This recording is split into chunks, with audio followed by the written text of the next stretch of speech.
Hello, I'm Kaiser and welcome to Moose Reads. Before I get started, I want to say that the opinions that I give here are my own opinions. They are extremely subjective. If I dislike a book, it is not a reflection on the author, and it is not a reflection on people who do like it. Different people have different tastes, and that's okay. Today, I will be reviewing Sistersong by Lucy Holland. This is a historical fantasy. The description says, "In the kingdom of Dumnonia there is old magic to be found in the whisper of the wind, the roots of the trees, and the curl of the grass.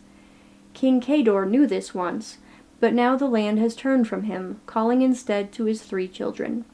Riva can cure others, but can't seem to heal her own deep scars. Keen battles to be accepted for who he truly is, the king's son. And Cinna dreams of seeing the world, of finding adventure. All 3 fear a life of confinement within the walls of the hold, their people's last bastion of strength against the invading Saxons. However, change comes on the day ash falls from the sky. It brings with it Myrddin, meddler and magician, and Tristan, a warrior who is not what he seems. Riva, Keen, and Cinna, 3 siblings tangled in a web of betrayal, who must fight to forge their own paths. Their story will shape the destiny of Britain." 2 stars. Content warning for transphobia. Keen is trans, and the people around him do not accept this.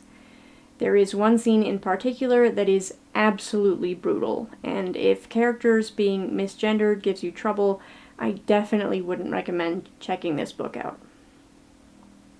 Most of this book was fine. It had good characters, good writing, and a decent, if predictable, plot. It also made me feel a little off-kilter from the start. I'm not entirely sure what it was that was bothering me. I think it has to do with the intrusiveness of real-world religion. I've never had a problem with made-up religions in books, even when they were very thinly veiled representations of real religions. I'm also not overly bothered by the vague mentions of real religions or faith that you sometimes get in contemporary novels.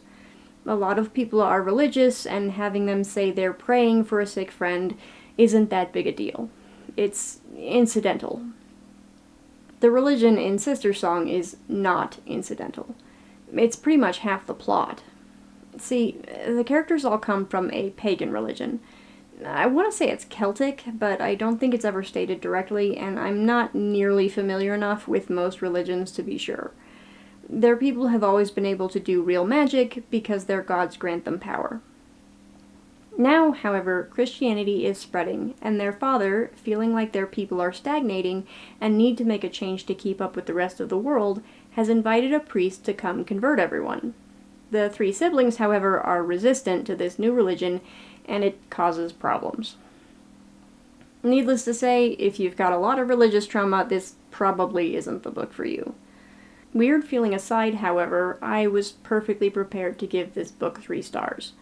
I thought it would end up not being my thing, but certainly not terrible. And then the plot took a sudden and unexpected turn, and everything went to shit. I obviously can't say what happened until we get into spoilers, but it just came out of nowhere.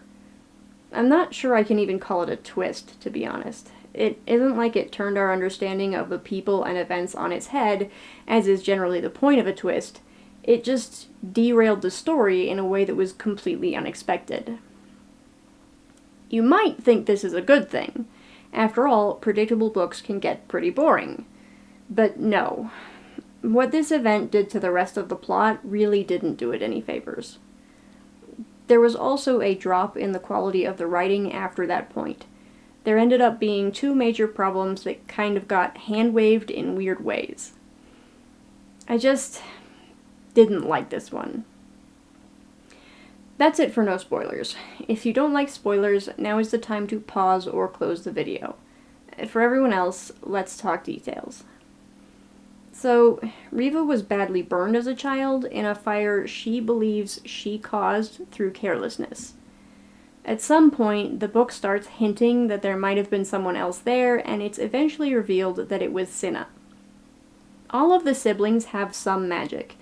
Riva's is healing, Keen's is an all-around connection to the land, and Cinna eventually discovers that when she gets upset, she creates magic fire. She and Riva had a fight as kids, and, completely by accident, she started the fire that burned her sister. She then repressed these memories completely.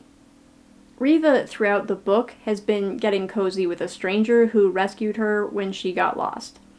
It's blatantly obvious to the reader that he's the leader of the Saxons that everyone is worried about, but the book takes pretty much the entire runtime to actually reveal that. At any rate, he actually has fallen for her too, and just before he goes off to lead his army against her people, he tells her that he'll come back for her and take her with him when he returns home if she promises she'll go with him no matter what. She swears that she'll more or less abandon her family if it means being together. Cinna overhears this conversation and gets upset. She feels betrayed by Riva making that promise, and as the two argue, she calls the fire. Riva realizes what happened when she was a child and refuses to believe Cinna didn't know that she was the one that started the fire way back when. The book never entirely makes clear what happens next. Either Riva pushes Cinna or Cinna slips on the wet ground. Either way, she tumbles into the river, hits her head, and dies. When Keen finds out about Cinna falling into the river, he becomes desperate, certain that if they can just find her in time, she'll be safe. He is very, very wrong. However, this happens on Sawain when the division between life and death is weakest, so the resident mage says they might be able to call her spirit back. Problem being that even if they can, it has to have somewhere to go. It can't be her body, because her body is too damaged. She'd basically just die again immediately, or something. So, they craft a harp from her hair and bones, and summon her spirit into it. What the hell? The harp isn't exactly Cinna, though. It is her spirit, but the way that it gets trapped in the harp, she's not really in control. She can only sing one song, the Song of Her Death, which she does on repeat. In it, she claims that Riva pushed her. Riva vehemently denies this, and later, in Cinna's internal monologue, she indicates that she's less sure that's what took place. And it's certainly not described that way when it actually happens. At any rate, this is just Cinna's life now, trapped in a harp, unable to say or do anything but sing her death song. And they will not fix this until the epilogue many years later. There's kind of a plot cul-de-sac with Riva at this point. She gets arrested for murder, and then the priest tries to hang her without the king's permission. Keen saves her and drives the priest out, and then deposits Riva exactly where she would be if she'd never been arrested. Then she's mostly out of the story until the big reveal. The fight with the priest is one of the points at which I felt like the writing took a hit. He's been doing the same magic as Keen now and then, saying it's his god doing shit. But Keen knows better, so he calls him out, and then somehow him doing more magic proves Keen right. I really didn't understand how anything the priest did contradicted what he'd been saying up to that point. I do have to admit, though, that I could only get the audiobook through Libby, and I definitely spaced out a bit around this scene, so maybe it made more sense, and I just missed an important detail. The next place where I'll cry bad writing, however, is definitely not a matter of poor listening. See, their home is surrounded by a wall. Early in the book, Keen reveals that there is a very well hidden hole in this wall through which he has been escaping when things get to be too much. Eventually, Riva secretly follows Keen through, which is what then leads to her getting lost and meeting Tristan, the Saxon. Because Riva doesn't know that Tristan is the enemy, and her mother tells her to stay away from him because he's not good enough for a princess and they're getting too close, she shows him the hole so they can meet in secret.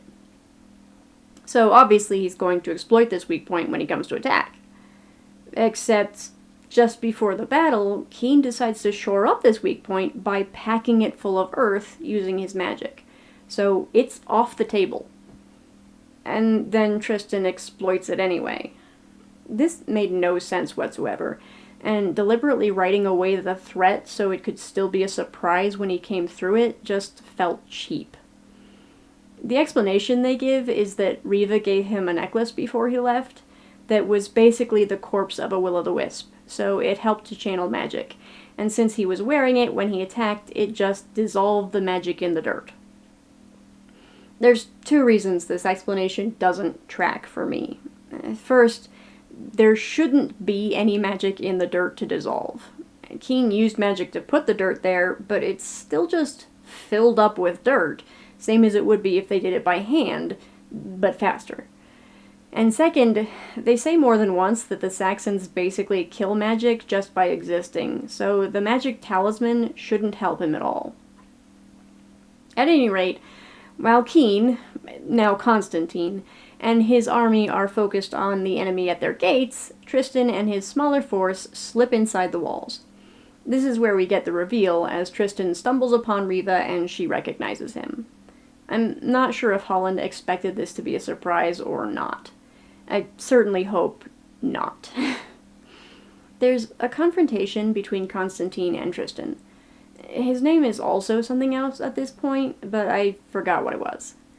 And despite Tristan being a much better swordsman, Constantine manages to defeat him. At the last moment, rather than kill him, Constantine decides to try to make peace. Then someone else shoots him with an arrow, so that was pointless. As he is dying, Riva rushes to heal him and discovers that the magic that has been dwindling as their people moved away from their religion has been fully rekindled under Constantine's supervision, and she saves him. He and Constantine agree to a truce, he takes Riva with him, the end. The ending here is the last point at which the writing thoroughly annoyed me. The fact that Constantine gets a lucky shot and then decides not to kill Tristan, only for him to be killed anyway, feels every bit as cheap as the stuff with the hole in the wall. That they then just kind of shrug and agree to peace with very little conversation is also sort of annoying. The other thing that I find really annoying about this book is the title, and where the title comes into play. While Tristan is dying, Harpsina somehow manages to sing a different song. It's the only time she'll ever sing any song other than her death song, but it's a song about sisters. I think this might also be a factor in Tristan deciding to just go home, but I can't remember for sure. Here's the thing though, it isn't a sister song. It's a sibling song. Keen/Constantine isn't a sister, and the fact that the title and climax of this book kind of shrug that aside is just bullshit. Anyway, that's all I have to say about Sistersong. If you like this video, I hope you'll watch more in the future. Thanks for watching this one. Bye!